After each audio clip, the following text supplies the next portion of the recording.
Buxoroga Qubbatul Islom, ya'ni islom dinining gumbazi nomi berilishiga kim sababchi bo'lganini bilasizmi? Yo'q, bu Imom Buxoriy emas.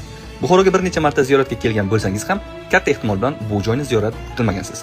Buxoroni butun dunyoga ilm markazi qilib tanitgan poydevor toshini butunlay boshqa inson qo'ygan. Videoni oxirigacha ko'ring va shunday foydali ma'lumotlarni o'tkazib yubormaslik uchun 160 manzil sahifasiga obuna bo'ling. Bu buyuk zot Hanafiy mazhabining yirik huquqshunosi Abu Hafs Kabir edilar. Keling buni 3 ta asosiy fakt bilan ko'rib chiqamiz.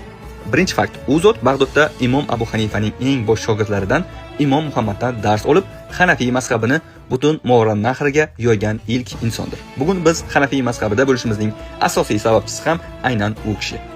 Ikkinchi fakt, u zot Buxoroda shunday kuchli fiqh maktabi ochganki, hatto xalifalik poytaxti Bag'doddan olimlar Buxoroga fatvo so'rab kelishgan va Sharqda shunday ilm tog'i turganda bizdan fatvo so'rashga hojat yo'q deb ularga tan berishgan.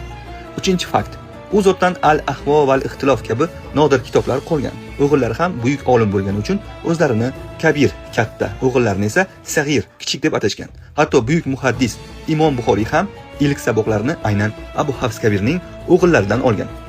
Shu ilmiy meros sababli Buxoro dunyoda Makka va Madina shaharlaridan keyin Qubbatul Islom unvonini olgan. Buxoroga kelsangiz, Abu Hafs Kabir maqbarasini ziyorat qilishni unutmang.